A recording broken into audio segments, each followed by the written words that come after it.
Welcome to the Business as Mission podcast, dedicated to those who long to see God glorified in business and the nations reached for Christ. Your host is Mike Bayer, longtime BAM leader and founder of Third Path Initiative, an online education resource for starting and growing BAM businesses around the world. All right. Well, welcome to another episode of the Business as Mission podcast. I am ecstatically excited to be here with my old friend Mats Tunehag. Mats and I met at least 25, 30 years ago in Central Asia and have been good friends and brothers ever since, and deeply involved in what God is doing in the world of business as mission. And Mats has sort of emerged, in my opinion, he wouldn't claim this, but I would give it to him, as sort of the elder statesman of BAM in terms of speaking, thinking, writing, consulting, organizing, connecting, all the things that need to be done. He's one of the very few people in the world that God seems to have placed in that specific role. So I know, Mats, you're not even blushing. You must agree with me. But anyway, welcome to the podcast. It's great to have you. Thanks, Mike. It's always good to be with you. And of course, I always agree with you sometimes. Yeah, I think Mats as a Swede has always taken umbrage with my Swiss background. So we have a little bit of former European rivalry going on, although nothing is as fun as watching you on stage with somebody from Norway. That, to me, is always very entertaining, the barbs that you guys shoot at each other. That's true. Well, let's get started. So, Mats, first of all, I describe you as the elder statesman, and I do mean that sincerely because I think that's the way God has positioned you. It's certainly not a choice you made. It's something he made and has put his hand on you. But give us just the snapshot of who are you right now? I mean, I know it's a moving target, but for those who don't know you, and I don't think there'll be too many people on this podcast listening in that don't know Mats Tunehag, but if just give us, who are you right now? What are you doing, and kind of what are the roles God has you in? Well, I've been involved in business as mission, as many of us call it now, for about 30 years. And Mike, you're right. We met about 30 years ago in Central Asia and Kyrgyzstan and beyond. And it was not my great plan to be involved in business or BAM or to start a global movement, but God orchestrated things, and you and I and a few others early on started to look into this arena. What does it mean to do business for God and for people with a great commission, purpose, and perspective and impact? And then to make the long story short, so where am I today? Well, God sort of led me then working with others to help facilitate communication and collaboration globally. And my title, I think, is Chairman of BAM Global. So trying to lead a global movement, and our mission is to invigorate, strengthen, and equip the global BAM movement by providing both intellectual and social capital, that is, connect people and ideas. And today we can talk about a global movement, and thousands of people on all continents are involved, singing out of the same song sheet. And I'm just part of this great orchestra that God is conducting, and I'm happy to be a part of that. So based in Sweden and the US, in northern Sweden and in Alexandria, Virginia. My wife is from Alaska originally. She's there right now as we speak. And she works globally on anti-trafficking issues. Yeah, and that's another person I want to get on the podcast is Jennifer. She's amazing, and her passion for freedom business and all that goes with that is we need to hear more of it. So, Mats, real quickly, a commercial coming up next week is the BAM Global Summit for 2023. You want to take a minute and just tell people about that? Yeah, so there is a global community of leaders in business, church, missions, and academia on all continents that are involved in business as mission. And we try to gather the global BAM community on an online summit. So Thursday, 27 April, we will do just that. And our theme for this particular summit is to follow God into the marketplace and say yes to His calling, even when it may not be my ideal, and in the ups and the downs, in the pains and the tears and the joys and the laughter, and lessons learned, because BAM is not a story about from rags to riches. It's a story about following God no matter what, and the cost can be high. And so that's a little bit of the theme, and we'll hear different speakers, including some that many of us have heard before, but people who are doing BAM around the world, and their stories, their pains and the tears, the joys and the successes and their failures. So we can encourage one another, because we are all together on a journey, and that's part of the mission of BAM Global. It is, hey, encourage one another as we are on a BAM journey.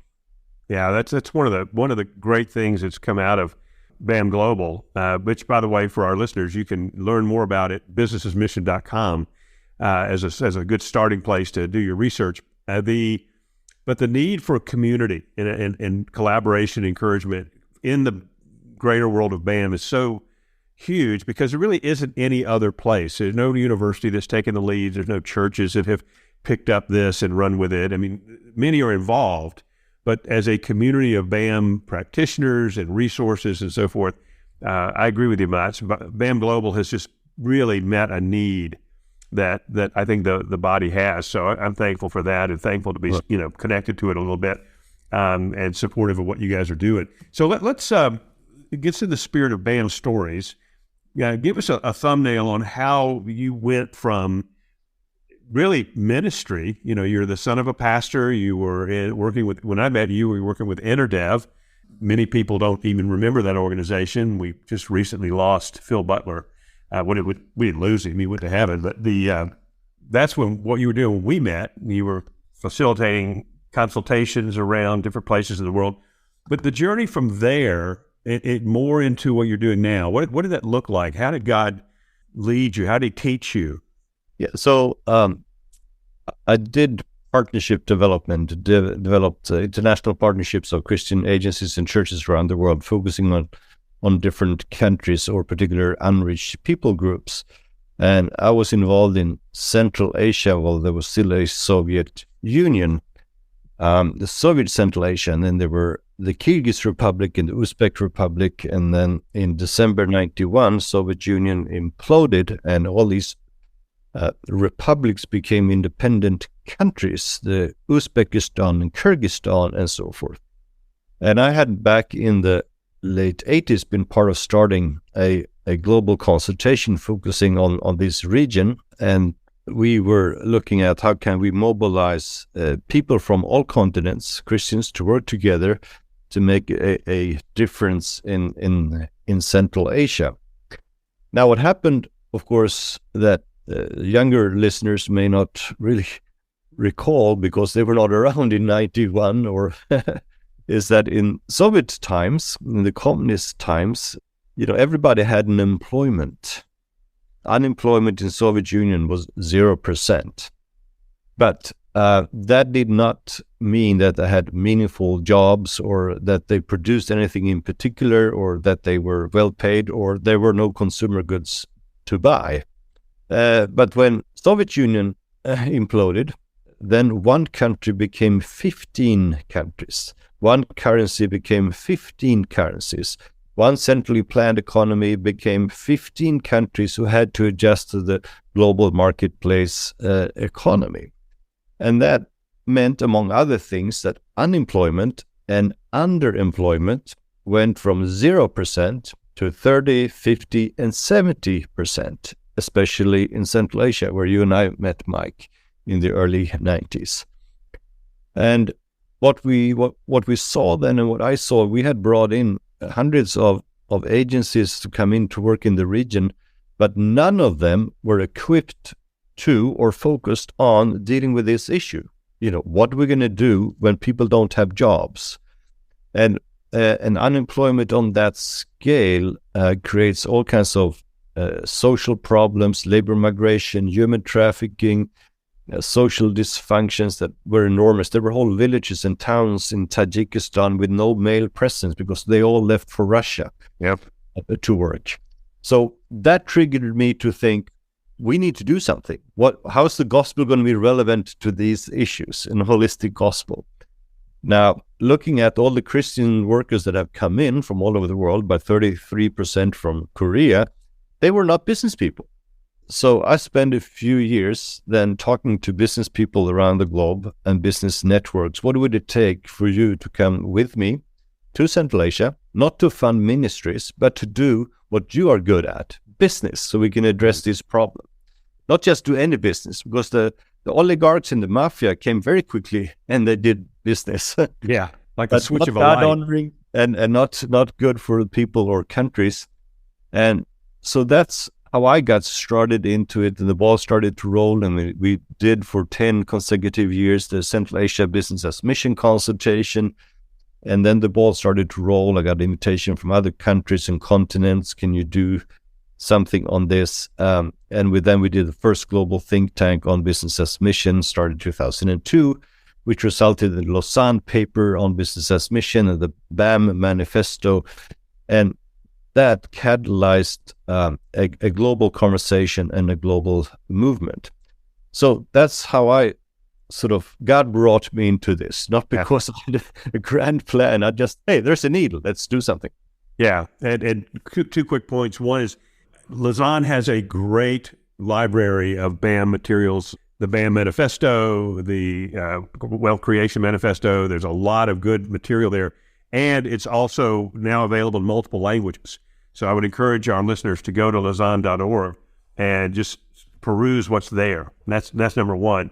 The second is, Mats, thinking back to those early days in Central Asia and the numbers you were throwing around.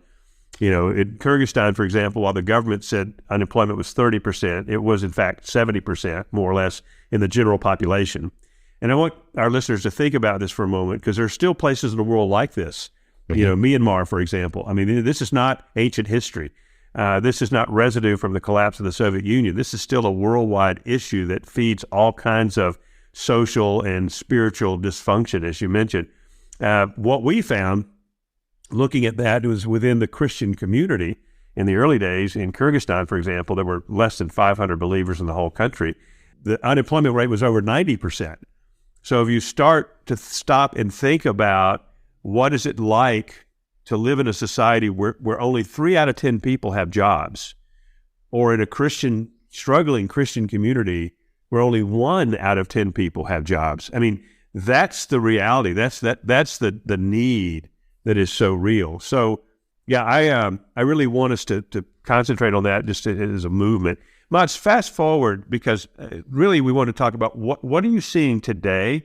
What is it that from your global perspective is troubling to you and also encouraging? If we take the gospel seriously, we take the Great Commission seriously, it's still a fact. If our main focus is unreached peoples, or maybe it's youth and children, or maybe it is poverty and poor people, or maybe it is high-risk areas for human trafficking, or maybe it is Muslim world or Buddhist world or Hindu world, or maybe it is areas where with the highest possible unemployment. If you take all these variables, they actually overlap significantly. Yeah, exactly. And that is true still today. And the gospel cannot be relevant in the Muslim world, in the Hindu world, in the Buddhist world, unless we also address, because there's where you find high unemployment, high risk for human trafficking, poverty, young people. The demographics is really a pyramid. So unemployment is high, but as people grow up, there's going to be more and more people just coming out into the labor market where the jobs are already scarce. So, and that's what we saw in Central Asia, and that is still a fact in many other parts of the world today. So BAM is not just something, hey, a cool thing to do. No, it's a very strategic response to spiritual, economical, environmental, and economic needs, where the gospel can come in through business and meet those needs. And the way you said that, Miles, that's always helpful, because that's one of your gifts, is crystallizing things into system that you can remember. But think about, business's mission being so much more than just getting access to a restricted country. It is that, it can be that, and that is part of what you just described. But Sure. it's also, environmental impact. But there's no mystery that the environmental disasters around the world are primarily in impoverished areas. They're primarily in unreached areas. I mean, there's a confluence of things here. Right. That the unreached, the damage, the massive damage to the environment, the social fabric coming apart with things like social trafficking, sexual trafficking, so many other things. But business, if done God's way, doesn't address the whole thing. There's always need for the church. There's need for so many other things. But business is such a powerful lever, or lever, as some people want to say, Right. in order to come in and move things and get things moving and changing. And so, And if I just may interject here, Mike, I mean, I'm having a conversation with Julie, who works in Haiti, and that'll be on the BAM Summit next week. And when she first came there, as the earthquake had happened about 13 years ago, she was trained in sort of crisis management, trauma response, and disaster management and all that. And one Haitian lady, who later became her business partner, told her, "Hey, white lady, I don't need a bottle of water. I need a job." Of course, that was needed, but long-term, jobs is what makes a difference, because handouts never give dignity. yeah, Jobs do. yeah, there's no question. There was a pretty powerful book written here in the U.S. maybe 15 years ago called "Please Stop Helping Us." Right. It was coming against the welfare state. Stop giving the handouts. It doesn't solve anything. And I think, for missions, the world of what God's doing around the world is it's the same thing. We got to remember that. Sometimes when you're thirsty, give me a cup of cold water. I totally get that. But long term, give me a stable family, give me a stable job, give me, there are fundamental things. And this is kingdom thinking, Mats. This is not just global evangelism. This is how we think about the kingdom, because a kingdom it's a system, if you will. It's a systemic solution to man's problems. It's not just going to heaven when you die. And, you and I have talked for years about God is doing so much more. Nobody should misunderstand this, but he's doing so much more than just fireproofing people's souls. He really is restoring everything in creation, in the created system that has been damaged by sin. You've heard me say so many times the old Christmas song, "He comes to make his blessings flow as far as the curse is found." And so wherever anything is touched by the curse of sin, God is at work to restore that. And that to me is is one of the guiding principles of not just BAM. I think, in terms of government as mission and education as mission, all of it wrapped around what God's doing. We'll be right back after a short break. The Business as Mission podcast is in partnership with TriVenture, the BAM Launchpad. TriVenture offers the 3 ingredients every entrepreneur needs to launch and scale a BAM business: courses, coaching, and capital. For more information, visit triventure.com. So, Mats, what are you seeing today that thrills you? What are you seeing today that concerns you about the movement? What is encouraging, of course, is the tremendous exponential growth of the BAM movement in the last 25 years. If we go back 25 years, we talked about BAM businesses in the dozens, and many were micro and small.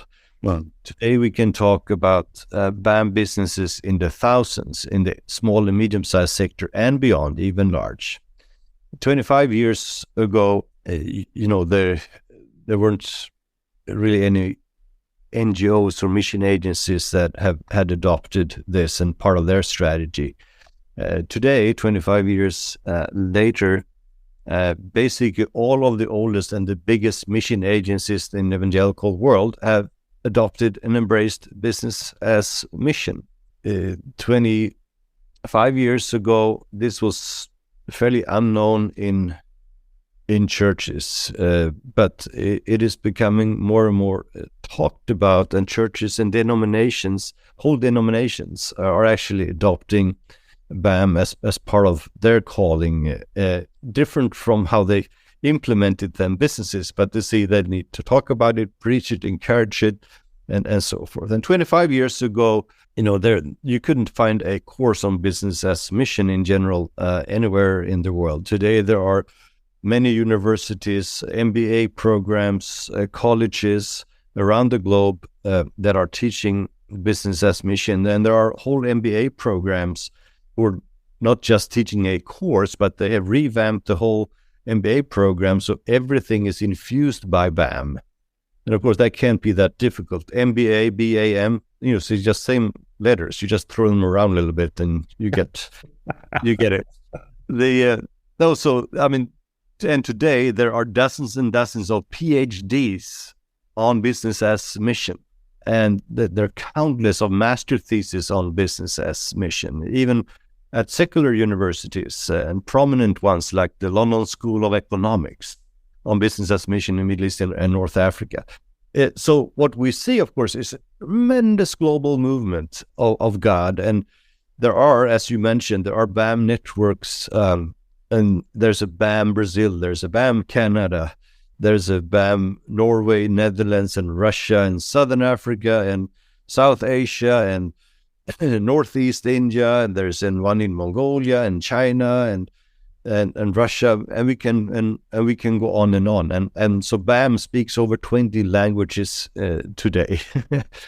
So BAM has become a global movement, and it's not a sort of a from the West to the rest kind of movement. It is from everywhere to everywhere. It's a global movement. That's the encouraging news. And we see more and more people being served, more jobs are being provided, lives are being transformed, environmental disasters are being cleaned up, and people are getting, their lives are being transformed through jobs with dignity, and the gospel is being shared, and churches are being planted, and good products and services are being done. So that's something we can rejoice in. So that's the good news. But then you wanted me to share, or you want to comment first before we talk about... No. I you know me, I could comment on everything, but this is your story. Yeah. So what is it that concerns you? What's the bad news? Well, it is not bad. It is more of a we need to be aware of, mindful of that, especially when it comes to the issue of mission drift. Mission drift means you move away from your original intent or purpose or calling or objectives or mission statement.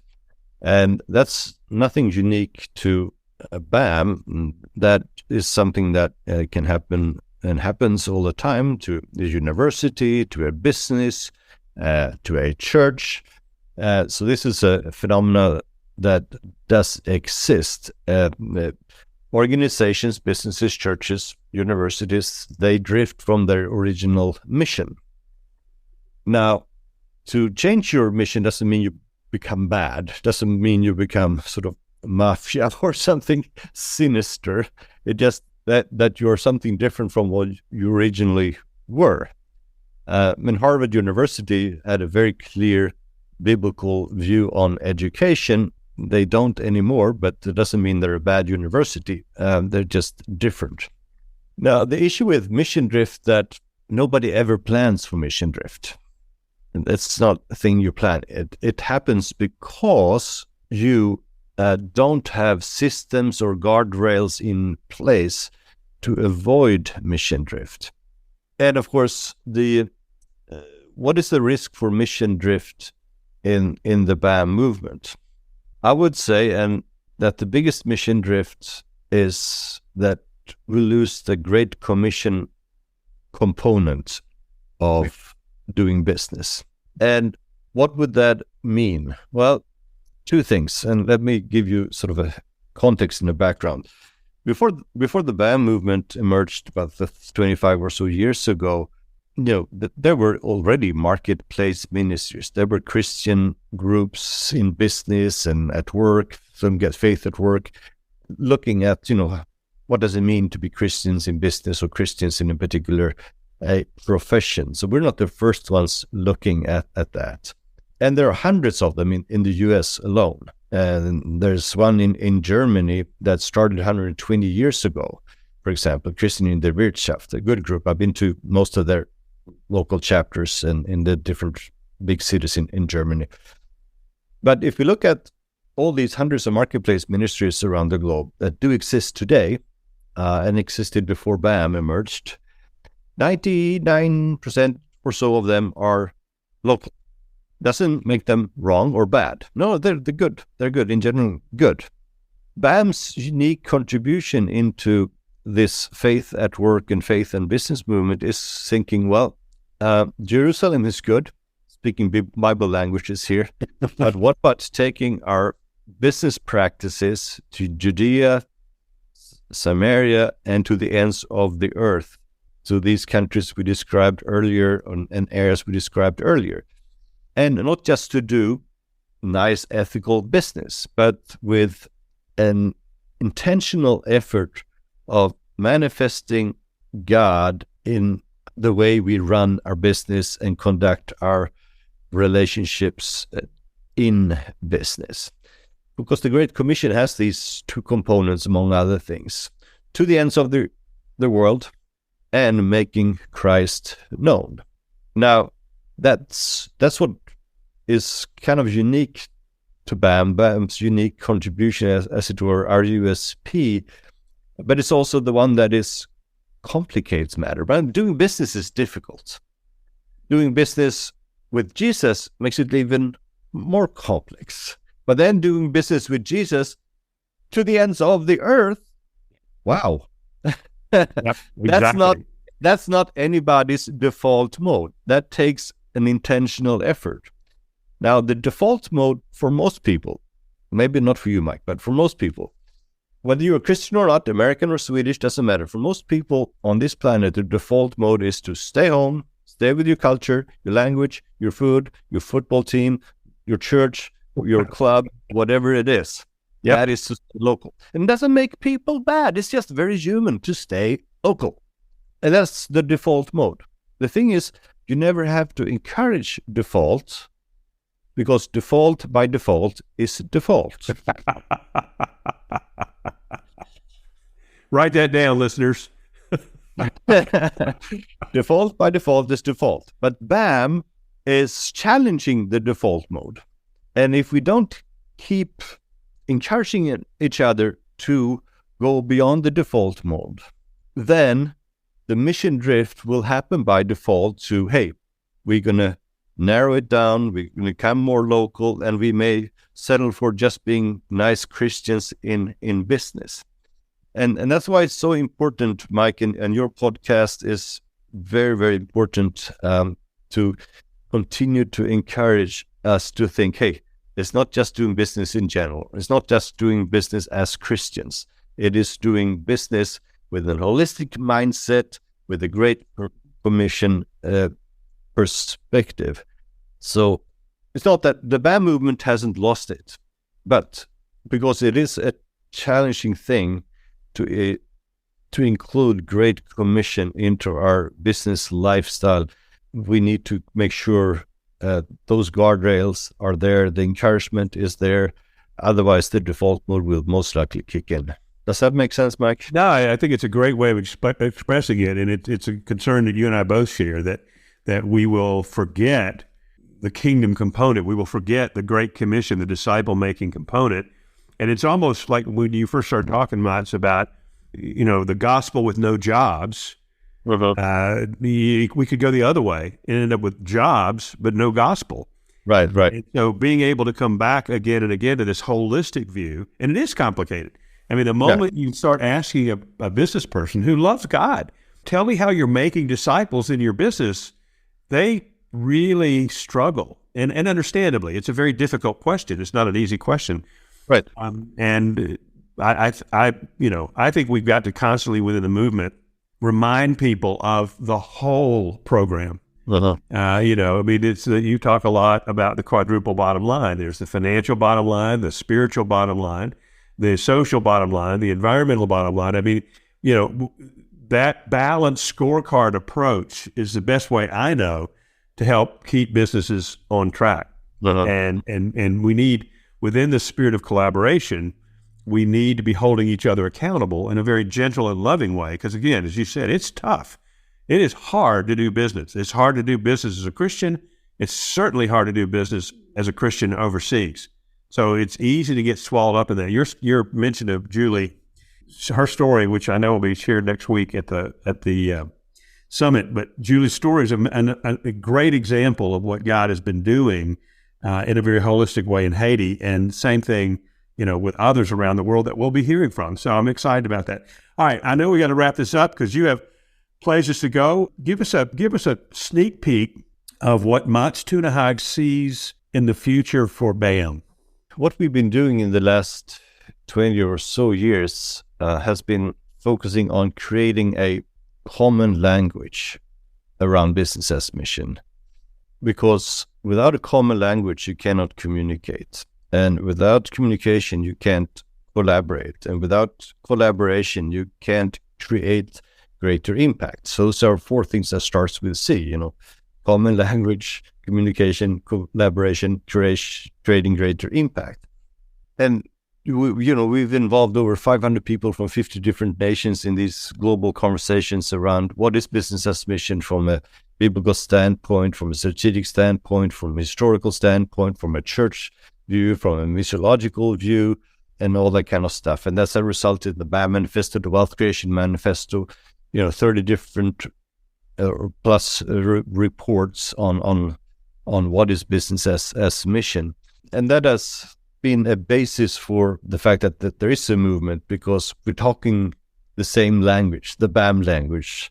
And we are using the term business as mission and BAM in many cases. But of course, as we move out to other countries and languages, there are other words and terms for it. But there's been a season where we really need to talk about what it is and also use a term in the meantime. Do I think business as mission is the optimal term you can use? I think it's okay. It's what we have, right? It is what we have. But the point is, and you and I have talked about that before, Mike, also that it's not the term, it's the concept. It's not the words, it's the content. But we've needed for a season a term who help bring us together. So BAM is like a scaffolding that you're needed as you build a new paradigm. Once the new paradigm is built, you take away the scaffolding. Uh-huh. So what I'm dreaming of is, whatever decade or decades from now, they will do studies on this podcast, and they will sort of smile laughingly. Look at these two guys, Mike Baer, Mats Tunehag. They're using the term business as mission. That's kind of a cute term.